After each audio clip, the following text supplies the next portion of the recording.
You know, your brother actually did something with his life, unlike you. My father, Gregory Wallace, lifted his glass of Cabernet and nodded proudly toward my younger brother, Lucas. The room, dimly lit by the soft glow of an antique chandelier, felt suddenly 10 degrees colder. He doesn't need help. He's completely self-sufficient. No one holds his hand. I sat in stiff silence at the end of the dining table in our family home in Savannah, Georgia, forcing a smile as I sliced through my dry steak. It wasn't the first time Gregory made me feel like a failure. But somehow, his words tonight hit deeper than usual. Lucas gave a polished smile, his navy blue blazer crisp, a Rolex peeking from beneath the cuff. The picture of perfection. He raised his glass slightly in response, basking in the admiration. You see the way he's handling that new marketing firm in Atlanta. Gregory continued. Managing real staff. Real clients. Driving real revenue. Meanwhile, you sit in front of your laptop all day making what YouTube videos? Podcasts. Software applications, I muttered, keeping my tone even. What? He snapped. I design software applications, Dad. You know this. Lucas leaned in smugly. Come on, Claire. Dad just means he wants you to be doing something stable. Stable. I bit the inside of my cheek. This wasn't just about stability. It was about the performance. The presentation. Lucas always knew how to play the role of the golden child. And I, despite working 16-hour days and building a 6-figure business from my laptop, was still seen as the one who needed fixing. Lucas earned everything himself. Gregory pressed on, the wine making his voice louder. Apartment in Midtown. Tesla. Clients across 3 states. I looked at my brother and saw not confidence, but something desperate flickering behind his eyes. He didn't know I'd found out. He thought I'd continue sitting quietly as always, letting him take credit for a life funded by someone else's work. You're right, I said, setting my fork down. Lucas is successful. So I guess he doesn't need my help anymore. Silence. The kind that doesn't just land in a room but carves it in half. Gregory furrowed his brow. What help? I looked directly at Lucas. The help I've been giving him. For 2 years. Financially. Lucas's wine glass slipped slightly in his grip. Excuse me? Gregory asked, his voice taut. Lucas has been receiving $3,500 from me every month, I said, calmly. Rent, car lease, minimum payments. All covered by me. So, if he's as self-sufficient as you say, I can stop now, right? My father blinked. His jaw tightened. Lucas looked pale. He opened his mouth, but nothing came out. Claire, we agreed to keep that private, he finally whispered. Keep what private? Gregory demanded, voice rising. The walls felt like they were listening. I could hear the antique clock ticking in the hallway behind us. I glanced at my mother, who'd been quiet the whole evening, slowly realizing what was unfolding. Her hands trembled slightly over her napkin. I agreed to support him temporarily, I explained. 2 years ago, he came to me with over $40,000 in credit card debt. Said his salary wasn't enough to maintain his lifestyle, and he couldn't let you know. So I transferred him the money. Every month. Quietly. Because I didn't want to see him crash. Gregory's face was stone. You're lying, he said, but it sounded more like a wish than a statement. I wish I was, I replied. Lucas isn't managing any firm. He's a junior consultant at a small boutique agency, earning maybe $38,000 a year. Most of his posts about success. Fabricated. The brand deals. Staged. I know because I helped him. I turned to my brother. But you know what I didn't help with? Sitting here while Dad used you to humiliate me. Every single time. Lucas finally spoke. I was going to pay you back. With what? I asked. Instagram likes. Gregory stood slowly, pushing his chair back. Tell me this isn't true. Lucas looked down. That was answer enough. For a moment, I saw it, just the flicker of regret in my father's eyes. And then came the shame. Not because of what I said, but because the illusion he'd built around his perfect son had just shattered in front of him. I want the truth, Gregory said, voice low and brittle. All of it. Lucas rubbed his temple, eyes darting between me and our father like a cornered animal. I didn't mean for it to get this far. I just needed help. It was supposed to be temporary. So was your debt, I said quietly. But that didn't stop you from leasing a Mercedes you can't afford, or renting a loft downtown that costs more than my entire apartment and office space combined. Gregory turned sharply toward him. You said you were promoted. That you were leading client accounts. That firm in Atlanta. I'm part-time, Lucas mumbled. Freelance.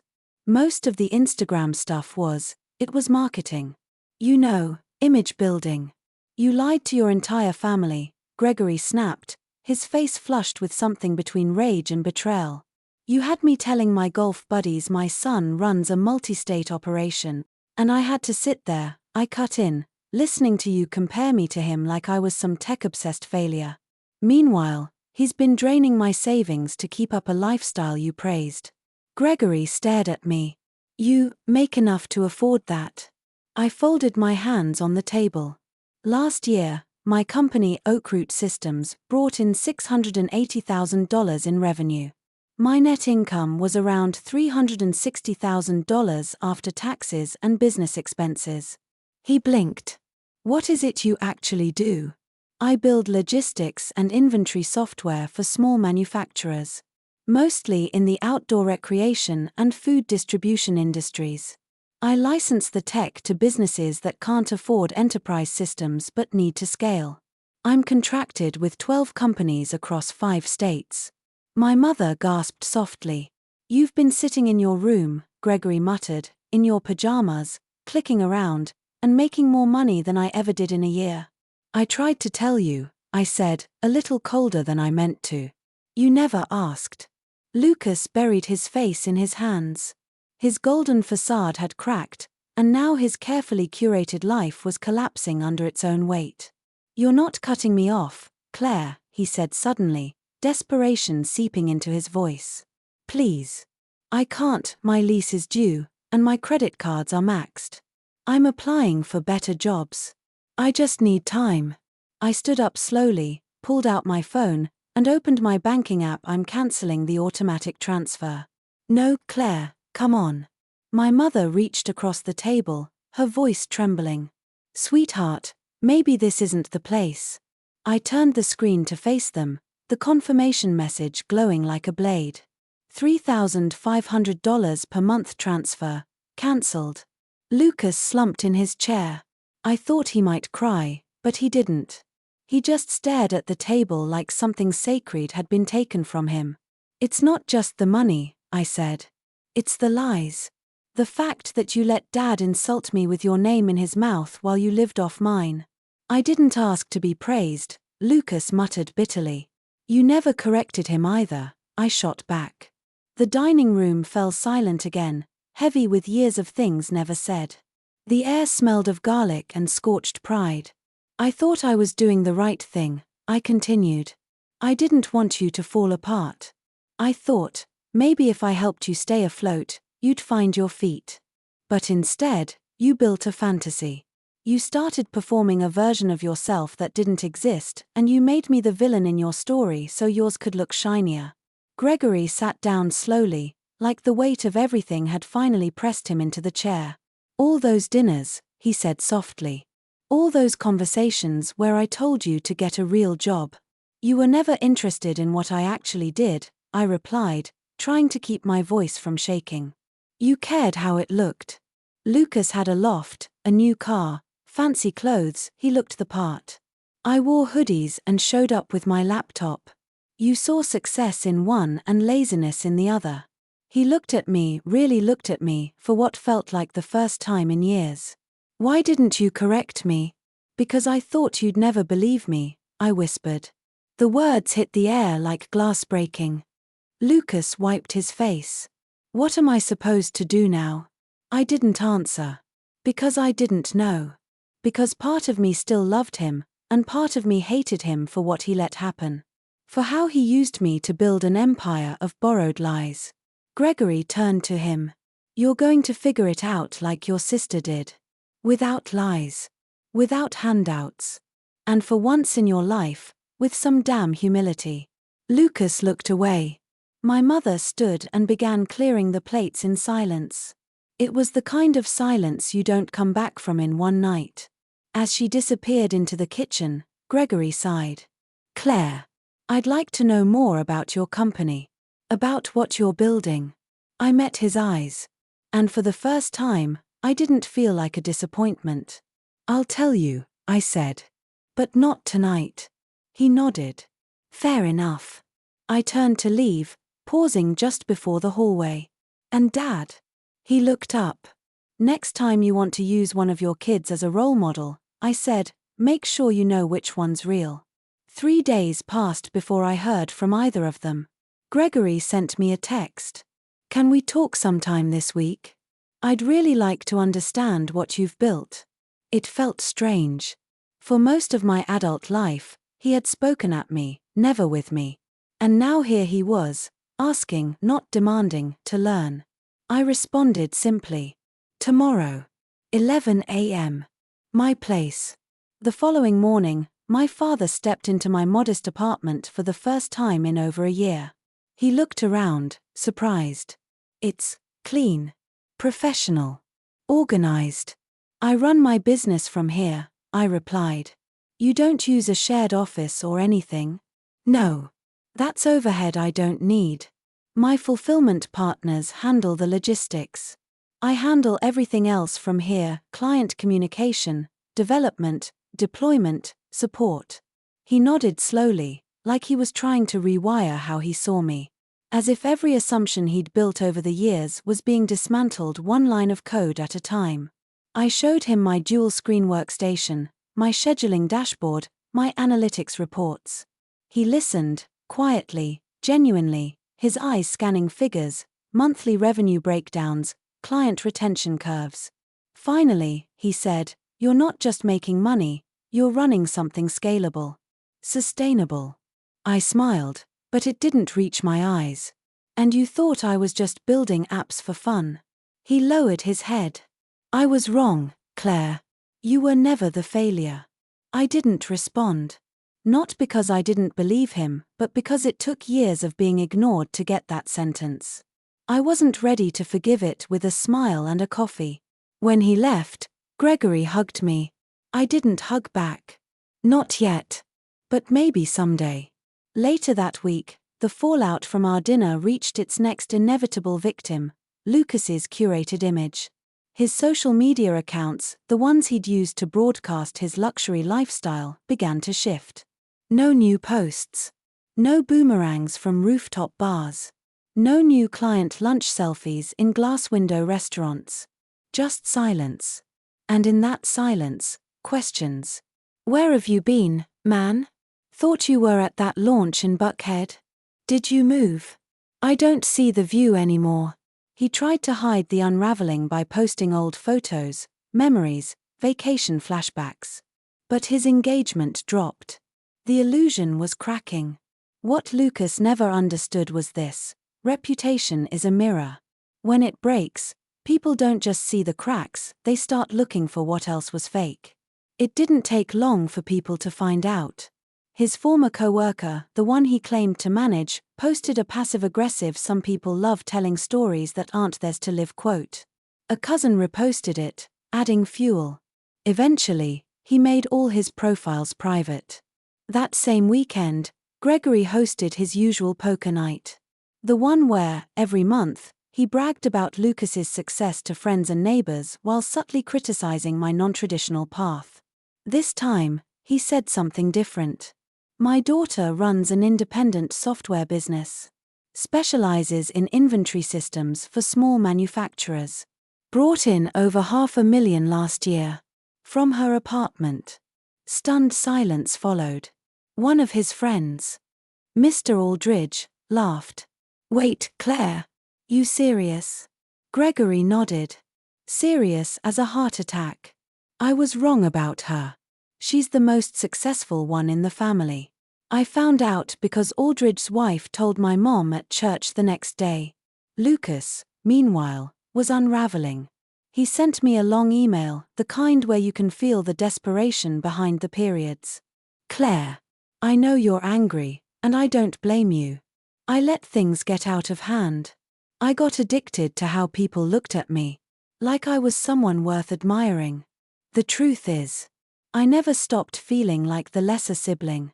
You were always smarter, more focused. I felt like I had to perform just to keep up. I didn't mean to let Dad pit us against each other. But I also didn't stop him. That's on me. I know it's late. I know I don't deserve another chance.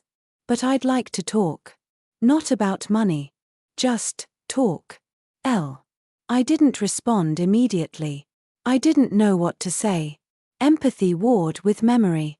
Guilt collided with betrayal. So I let it sit. I wasn't ready. But then something unexpected happened. Aunt Renee, my mother's older sister, came to visit. She had always been something of a family wildcard, liberal, artistic, sharp-tongued. She worked in documentary film and lived in Portland most of her life. Gregory hated her politics. Renee hated his rigidity. But she loved her nieces, and she had a keen eye for truth. I heard about the little dinner meltdown, she said over coffee. Yeah, I muttered. About damn time. I blinked. What? I always knew that boy was a cardboard cutout. He looked shiny, but he folded under pressure. I laughed, the first real one in weeks. She leaned forward. Claire, I'm proud of you. Not for the money, although, wow, but for the spine. It's hard to pull the curtain back on a family myth. You did it. Her validation hit deeper than I expected. She never cared for titles, but she always knew how to read a room and a soul. You're the real thing, she said. Lucas just played one on Instagram. The week ended with a knock at my door. Lucas. He looked human. No designer coat. No perfectly coiffed hair. Just jeans, a worn hoodie, and tired eyes. I just want to talk, he said. I let him in. We sat on the couch like strangers, neither knowing where to begin. But eventually, the words came. I kept trying to be what Dad respected, he admitted. I thought if I wore the right clothes and said the right things, I'd be enough. But you were enough, I replied. Before all of that. He looked down. Not to him. Not to me. And there it was, the truth neither of us had said before. For the first time, I realized this hadn't just been about deception. It was about identity. Lucas had built a life not just to fool others, but to convince himself he mattered. Do you want to fix things? I asked. He nodded. Yeah. I do. Lucas stayed for over 2 hours. We didn't fight. We didn't cry. We just talked. Like siblings should have, years ago. He told me about the anxiety he felt every time rent came due. How every dinner with Dad where he was praised felt like a lie burning under his skin. How the longer he kept up the act, the harder it became to admit it wasn't real. At some point, I stopped being your brother and just became a character in Dad's show, he said quietly. Yeah, I replied. And I became the villain. He looked at me, ashamed. I let that happen. I let you carry it while I soaked up the spotlight. I didn't offer immediate forgiveness. Not because I didn't want to, but because we both needed to sit in the mess for a while. Let it sting. Let it teach. He stood to leave but paused by the door. I sold the car, he said. Used the deposit to pay off one of the cards. I'm moving out next month. Found a studio over near Memorial Drive. It's small, but it's mine. And it's real. I nodded. Proud of you, I said simply. His shoulders dropped a little. Like he hadn't heard that in years. As the door closed behind him, I sat down at my desk and stared at the analytics dashboard glowing on my screen. Revenue numbers were up. My client in North Carolina had just signed on for another 12-month license. Business was good. But strangely, I didn't feel triumphant. I just felt still. Like something had shifted in the foundation of our family, and now we had to decide what to build on the ruins. A week later, I met Gregory for brunch at a quiet diner outside Savannah.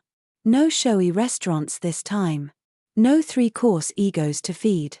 Just bacon, black coffee, and overdue honesty. He wore a plain polo, not his usual crisp blazer. He looked tired. But softer, somehow. "I've been thinking a lot," he said, stirring his coffee absent-mindedly. "About how I measured success. About how wrong I was." I let him talk. For once, I didn't interrupt. "I thought I was helping you when I told you to find something stable. I thought Lucas was proof that looking the part mattered more than building the part. I didn't see what you were doing because it didn't look like success to me. But that was never your fault. That was mine." He looked up. "I'm sorry, Claire. Not just for the things I said. But for not seeing you. I didn't expect the lump that rose in my throat. It wasn't just the apology. It was the acknowledgement." "Thank you," I whispered. We talked for another hour. He asked real questions, not performative ones, about client acquisition, SaaS revenue models, customer retention. I answered without needing to defend myself. For once, I wasn't explaining why I worked the way I did. I was just explaining how. As we left the diner, he said something I'll never forget. "Success doesn't always knock in a suit and tie. Sometimes it wears a hoodie and answers emails at 2 a.m. I smiled. Meanwhile, the consequences for Lucas continued unfolding. The company he freelanced for dropped his contract. Apparently, his former boss caught wind of his inflated claims on social media, the regional client expansion he bragged about. A small account he shared with 3 other consultants. The management experience. A weekend workshop he had attended once. With his image fractured and his income evaporated, Lucas had to do what he'd never done before, start from scratch. He picked up shifts at a downtown electronics store. The kind of job Dad would have mocked a year ago. But he showed up. Every day. Quietly. No suits. No selfies. Just work. And slowly, something changed in him. Not just in how he dressed or what he earned, but in how he moved through the world. There was less performance. More presence. We started texting regularly. Nothing heavy, just check-ins, jokes, memes. It was more than we'd done in years. I didn't forgive him all at once.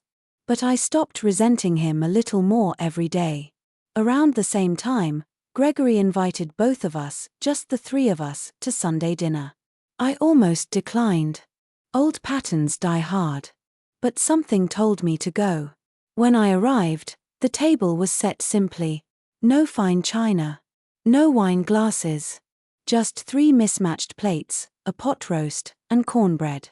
Lucas was already there. No luxury watch. Just a Timex. Gregory carved the roast in silence. Then, without prompting, he said, "Let's make a new rule. No more comparing children. No more performance reviews over dinner. Just people, talking. Honestly." I looked at Lucas. He gave me a faint smile. "I'd like that," I said. We ate in peace. For the first time in years, no one felt like they had to be more than they were. And that, oddly enough, felt like success. Later that evening, after I got home, I opened a spreadsheet I hadn't touched in months, the ledger of monthly transfers to Lucas. I stared at the final row, the cancelled entry. $3,500. Every month. For 26 months. $91,000. I highlighted the entire column and hit delete. It wasn't about the money anymore. It was about releasing it. A few days later, I got a call from Aunt Renee. "I heard you 3 survived dinner without bloodshed," she teased. "Barely," I laughed. "But we're getting there." She grew quiet for a moment. Then said something soft. Family stories get rewritten all the time. The ones we grew up with, they weren't permanent. They're just drafts. Sounds like you're writing a better version.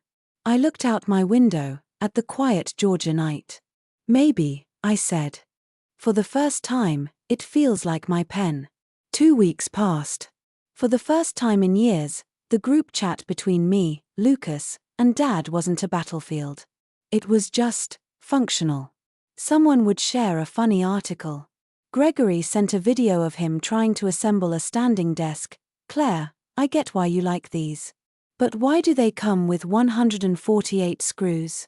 Lucas, surprisingly, chimed in with a photo of his studio apartment mid-renovation, captioned, "Progress, 1 IKEA shelf and 2 pizza boxes at a time." It was progress. Small, clumsy, but real. And yet, outside the walls of our little trio, the fallout from Lucas's old life continued to ripple through the waters. One morning, I got a call from Rebecca, our cousin. She sounded tense. "You talked to Lucas lately?" she asked. "A little." "Why?" She exhaled. "Because there's a lot of talk going around. Apparently, a few of his friends, the ones from that influencer circle he used to run with, are saying he's a fraud. One of them posted a screenshot of an old text he sent about running a 6-figure agency. Another called him out for ghosting her after promising a job referral." I closed my laptop slowly. "Is this on social?" "Yep. Twitter, Instagram, even a Reddit thread. Someone linked your name, by the way, saying you funded his lifestyle." I said nothing. "Claire?" Rebecca asked. "Thanks for letting me know," I finally replied. "I'll talk to him." That evening, I drove over to Lucas's apartment, a tiny unit above a barbershop near East Broad. He opened the door, clearly rattled. "I know why you're here," he said. I stepped inside. The place was small but clean. A single desk in the corner with a second-hand monitor. A mattress on the floor. A bookshelf stacked with business books that looked well read for once. "People are coming for me," he said. Posting screenshots. Accusing me of scamming. Saying I conned them into fake jobs. I didn't, I swear. I talked big, yeah, but I never took money. I never charged for anything. "But you let them believe something that wasn't true," I replied. He ran a hand through his hair. "Yeah, I did." He walked to the window, arms crossed. "You know, it's one thing to lose the lifestyle. I deserved that. But I didn't expect to lose everyone with it. No one wants to know who you are when who you were was more impressive. Then maybe it's time to stop trying to impress," I said. He turned to me, eyes tired. "How do I fix it?" "By owning it. Publicly." "You mean, post about it?" I nodded. "Tell the truth. Not to beg for forgiveness. Just to stop hiding." He sank into the desk chair. "You think that'll help?" "I think it'll help you." The next day, Lucas posted a long note to his Instagram. "I want to be honest about something. For the last 2 years, I created a version of myself online that wasn't true. I let people believe I ran a successful agency. That I had the income, the lifestyle, the control. The truth is, I was struggling. And I was getting help. My sister supported me financially. I used that help to maintain an image instead of getting my life together. I let people praise me while she worked quietly behind the scenes. I'm not proud of it. But I'm done pretending. I'm rebuilding now. From the ground up. No more pretending. Just learning, and trying to be better. If I ever made you feel deceived, I'm sorry." He turned off his phone and didn't check it for the rest of the day. When I called that evening, he sounded different. Calmer. Unburdened. "I feel like I just stepped out of a burning house," he said. Not everyone forgave him. Some former friends unfollowed him. A few left sarcastic comments. But others reached out quietly, with surprising grace. One guy, a mutual from Atlanta, DM'd him. "Takes guts to admit that stuff, man. Respect. If you're ever in the market for a real job, I'm hiring junior consultants. Hit me up. Lucas forwarded me the message with a single line. Not pretending this time. Meanwhile, Gregory's transformation continued in his own way. He invited me to speak at his retirement luncheon. He was stepping down as principal of a local high school after 34 years. I almost declined. It felt awkward, unnatural. But then he called me and said, I want them to hear from someone who built something without doing it the traditional way. So I agreed. The event was small, staff, old colleagues, a few family friends. Gregory introduced me with none of the usual pomp. This is my daughter Claire, he said. She taught me that success isn't about suits and office doors. It's about value, integrity, and vision. I didn't see it at first. But I see it now. I spoke briefly. Just 10 minutes. I talked about starting Oakroot Systems from my couch, about imposter syndrome, about how no one talks about the loneliness of being underestimated. But I also talked about power, the quiet kind that comes from knowing your own worth when no one else does. When I finished, someone asked, so what's next for you? I smiled. Europe. They blinked. I've been negotiating a partnership with a logistics company in Germany. If it works out, we're expanding Oakroot into EU markets. Applause. I caught Gregory dabbing his eyes. Never thought I'd see that. Later that evening, he called again. I was proud of you today, he said. Not just for the speech. For the life you built when I wasn't looking. I didn't say anything. Just let it sit there, between us. A quiet victory. Then, out of nowhere, I got a message I never expected. My mother. We hadn't really spoken beyond logistics or pleasantries in years. She always stood silently beside Gregory's shadow, never confronting, never apologizing. But this time, she wrote. Claire. I owe you more than just silence. I saw the way your father dismissed you, and I didn't speak up. I watched the way Lucas took from you, and I said nothing. I told myself it wasn't my place. That it would pass. But that was cowardice, not peacekeeping. You deserved better from me. I'm sorry. I cried when I read it. For all the apologies I thought I needed, hers hit somewhere deeper. It wasn't loud. It wasn't dramatic. It was just true. There was something strange about the way silence felt in our family now. It used to feel cold. Weaponized. The kind of silence that came after an insult, lingering like smoke in a closed room. But now, it felt like space. Like breathing room. We didn't rush to fill every quiet pause anymore. Sometimes, there was nothing to say, and that was okay. One Sunday afternoon, I stopped by Lucas's apartment unannounced. He was on the floor, surrounded by open textbooks, a notepad full of diagrams, and a half-eaten burrito. You studying for something? I asked, eyebrow raised. He looked up, smiling sheepishly. Yeah. Certification in project management. Figured if I'm going to rebuild, I should actually have credentials to go with the experience. You could have just asked me to teach you, I teased. He laughed. Come on, I'm trying to be self-reliant now. I sat down across from him. You're doing good, you know. He hesitated, then said, sometimes I wake up and miss it. The version of me people liked. The version I made up. You don't miss being him, I said. You miss what he got. The praise. The approval. The applause. Yeah, he admitted. That. You're earning that now. Just more slowly. And honestly. He nodded, eyes serious. I've been thinking about making things right. Not just saying sorry. Like, actually doing something. Like what? He looked down. I want to pay you back. Not all at once, obviously, but over time. I kept track. I know how much I owe. Lucas. No, he interrupted gently. Let me finish. He stood up, walked to the bookshelf, and pulled out a folded envelope. Inside was a personal repayment plan, $200 a month, increasing to $500 once his income stabilized. A spreadsheet of projected freelance income. Notes from interviews he had lined up. A genuine effort. My eyes welled unexpectedly. "You don't have to," I whispered. "I know," he replied. "That's why it matters." Around that same time, Oakroot Systems landed its first international client, a camping equipment distributor based in Lyon, France. It started as a software trial, but within 3 weeks, they signed a 6-figure annual licensing deal. I signed the papers in my living room, wearing sweatpants, with a forkful of cold lasagna in my mouth. It was perfect. When I called Gregory to tell him, he actually swore.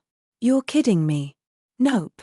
I've got the wire confirmation to prove it." "You're going global?" I grinned. "Guess I am." He paused. "Claire, what would you think about doing a guest lecture at the high school before I retire fully? Business class. You'd be a hell of a role model." That word again. Role model. It used to taste like ash in my mouth. Now, it felt earned. "Sure," I said. "Let's give those kids a reason to cancel college and start their own companies." That weekend, we had a family barbecue. It wasn't one of those overly polite affairs where everyone forces small talk over corn on the cob. It was messy. Honest. Warm. Lucas manned the grill, something he hadn't done since we were teenagers. Gregory brought out a new set of folding chairs, setting them up with military precision. My mom made potato salad and, for the first time in memory, asked me how my latest client project was going. She listened. Really listened. Not just waiting for her turn to speak. Not just nodding until the subject changed back to Lucas. But fully tuned in, like what I said mattered. We ate outside under the string lights they'd set up around the porch. At one point, Lucas handed me a beer and clinked his bottle gently against mine. "To real things," he said. I raised mine. "To earned things." As the evening wore on, Gregory pulled me aside. "I've been going through the old family photos," he said, handing me a small box. "Thought you might want these." Inside were photos of us as kids. Lucas with a toy fire truck. Me at my science fair table. Mom laughing in a rare candid. Gregory smiling, not posed, just proud. I stared at one of the older shots. Lucas in his graduation gown. Me in the background, holding his diploma cover while he posed. Unseen. Supportive. Invisible. "I missed so much," he said. "Not just what you did, but who you were becoming." I held the photo a little tighter. "Maybe now," I said, "we can start seeing each other clearly." He nodded. "That's the goal." Later that night, Lucas texted me. "Got an interview Monday. Startup in Charleston. Real job. Entry-level, but it's real. Thanks for not giving up on me." I stared at the message, heart swelling with something unfamiliar. Not relief. Not vindication. Something better. Hope. I sat on my balcony long after the text stopped, legs curled under me, laptop open, sipping tea and watching the stars above Savannah flicker into view. I thought about how easily our family could have stayed broken. How close we came to letting appearances define reality forever. But the lie couldn't hold. Not against truth that showed up, quietly, consistently, day after day. In rent paid. In calls answered. In spreadsheets built and contracts signed and furniture assembled in a one-bedroom apartment with no dishwasher. Sometimes healing doesn't come in a grand speech or a weeping embrace. Sometimes it comes in making your own damn dinner and remembering who you are. 6 months later, the world looked entirely different, not just for me, but for all of us. Oakroot Systems had expanded into 3 new countries. I'd hired a project manager and 2 remote developers. I was no longer the sole engine behind everything. Letting go of that control was hard, but necessary. Growth always comes with a little discomfort and a lot of delegation. The living room was still the same size, but now filled with whiteboards, post-it notes, and a small espresso machine that I swore I didn't need, but absolutely did. My days were long, often chaotic. But when I closed my laptop each night, I felt something I hadn't in years. Peace. Not pride. Not revenge. Not even validation. Just peace, the kind that grows in the absence of needing to prove anything to anyone anymore. Lucas, true to his word, had stuck to his repayment plan. Every month, like clockwork, $200 hit my account. He always labeled it, step number ____ of 100. By now, we were on step 6. A long way to go. But I wasn't watching the balance. I was watching the discipline. He got the Charleston job, an entry-level position at a small logistics tech startup, and moved there 2 months ago. It didn't pay much. But it was honest. Real. He sent me a photo last week of his new apartment. The caption read, "No view, no granite countertops, no lies. Just sunlight, floor space, and peace." I replied, "The best kind of success." As for Gregory, his retirement stuck. He spent his mornings fishing and his afternoons volunteering at the library, helping seniors with computer literacy. It suited him more than he'd admit. One afternoon, he called me just to chat. Not to brag. Not to lecture. Just to ask how I was doing. I told him about a glitch in a back-end API integration. He didn't understand half of what I said. But he listened. Really listened. And that meant more than any standing ovation. Our mother, too, had changed. She still wasn't a woman of many words. But she showed up in smaller, softer ways. She brought me soup the week I got the flu. Sent me a card on the anniversary of my business launch. Even mailed me a book on women entrepreneurs with a sticky note on the front. Thought this looked like you. It wasn't a perfect relationship. Some silences still hung like shadows. But the silence was no longer hollow. It was full of trying. That's all I ever wanted from her. The greatest surprise came when Gregory invited both me and Lucas to speak at his old high school's alumni panel. I thought it was a trap at first, a way to force us into another comparison. But when we arrived, he introduced us with this. "These are my kids." One built a global software company from her apartment. The other rebuilt his life from the ground up after admitting his mistakes. I couldn't be prouder of either. The students asked questions, real ones. How did you start? Did anyone ever doubt you? What did failure feel like? Lucas answered the failure question. Calm. Candid. No theatrics. He said, "Failure isn't the moment you fall. It's when you lie about the fall and pretend you're still standing." I did that. But the moment I admitted it, things began to change. You could hear the respect in the silence after. That night, when we left, Gregory put his arms around both of us. "I didn't raise perfect children," he said. "But I'm damn lucky to have resilient ones." We all nodded. No one needed to say more. A year after that dinner, the one that shattered every illusion and redefined every role, I stood in my living room again, staring out the window at Savannah's quiet skyline. A familiar ding pulled me to my phone. Lucas. Step 12-100. Also, guess who just got promoted? I grinned. Proud of you. Another message followed. Gregory. Just told the neighbor about your expansion into Italy. He says his niece needs inventory software for her art supply business. Should I send her your way? Please do, I wrote back. Referrals from retired dads now accepted. He replied with a thumbs-up emoji, a big deal for a man who once wrote emails in all caps and refused to use punctuation. A week later, I gave a TEDx talk. Not about my business, but about visibility. About how the most damaging narratives in families aren't always cruel, sometimes, they're just misinformed. About how being underestimated isn't the same as being unloved, but it can feel that way if no one ever says your name with pride. I told the audience about Lucas. About how shame hides in perfect lighting and curated captions. How success isn't always loud. Sometimes it's quiet, sustainable, and built at 2 a.m. in sweatpants. And I told them this.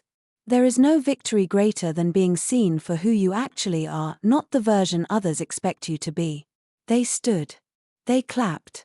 I didn't cry. But when I got home, I found a card on my doorstep. It was from Gregory. Inside it said, "You never needed a spotlight, Claire. You were the light. I just needed to open my eyes." Epilogue. The real narrative. We still mess up. We still fight. Lucas forgets birthdays. I still hate group texts. Gregory occasionally slips back into old dad mode and lectures me about customer service hours. But we no longer pretend. We don't compare anymore. We don't live behind masks. Lucas doesn't perform success. He builds it, slowly, humbly. Gregory doesn't speak for me. He speaks with me. And me. I don't measure my worth by the volume of applause or the shine of someone else's trophy. I measure it by peace, integrity, and the ability to live honestly, even if it means living quietly. That night, a year ago, I pulled the thread that unraveled the whole illusion. And what we've been weaving since? It's stronger than anything we ever had before. Not because it's perfect, but because it's real.